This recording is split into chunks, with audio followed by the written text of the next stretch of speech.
Moral responsibility, a topic never more prevalent than it is today.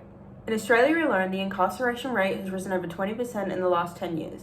Not to mention that of our international counterparts, with 83% of the world's population living in conditions of high criminality. So what is moral responsibility? If people are only the product of things outside of their control, then they are not morally responsible for their actions. And people are the product of things only outside of their control. Therefore, people are not responsible for their actions. And here's my argument in standard form. Now, I would like you to stand up if you ate breakfast this morning. Anything. If it was a full English breakfast, or if you only had a muesli bar because you were running late. If you ate something this morning, please stand. Now, it probably felt like you chose whether or not to eat breakfast this morning. Probably felt like you chose whether or not to stand. But what if I told you that every single one of those decisions was already determined before you even woke up? For example, if you didn't brush cereal yesterday, how could you eat it today? Or on a larger scale, if you were born paraplegic, you couldn't have chosen to stand, even though you were asked. Your habits, your environment, your upbringing, even your biology, all led to that exact outcome, meaning you couldn't have done otherwise. This isn't about breakfast or standing, it's about free will, and more specifically, our lack of it.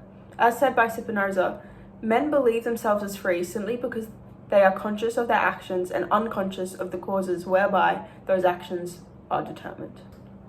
This idea is known as hard determinism, the belief that every single event, including every human decision, is the inevitable result of prior causes. For billions of years, actions have occurred with no reason behind them other than reactions. We are just a cog in the machine that is the universe. If every thought, choice, and action you make is simply the product of an infinite regress of causes, then the idea that you could have done otherwise is nothing but an illusion.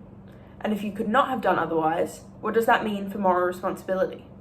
Our entire justice system, both here in Australia and globally, is built on the assumption that people freely choose their actions. We punish criminals because we believe they could have acted differently. But if hard determinism is true, then the person who commits the crime is no more responsible for their actions than you were responsible for choosing whether or not you ate breakfast this morning.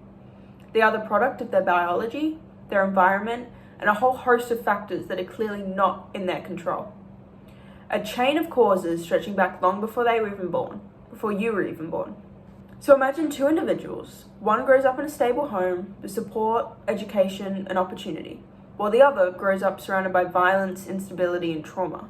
We know the second individual is far more likely to engage in criminal behavior later in life. But if their environment, biology, and upbringing is shaped by those outcomes, how can we say they freely chose that path? Under hard determinism, the answer is no. This doesn't mean harmful actions don't exist or that society shouldn't respond to them, but it changes how we respond.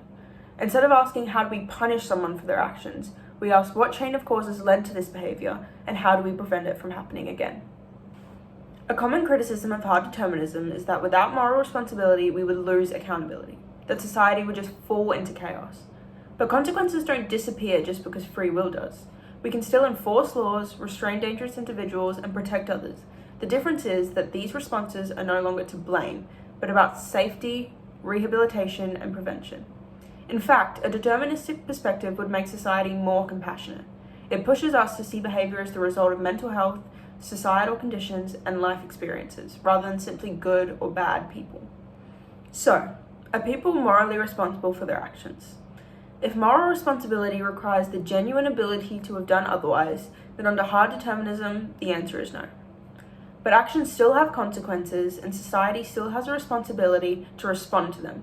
So next time you make what feels like a choice, whether it's eating breakfast, standing up when asked to, or something far more significant, ask yourself, did I really choose this, or am I at the end of a long chain of casual events I had no authorship over, and that have determined what I will choose? Thank you.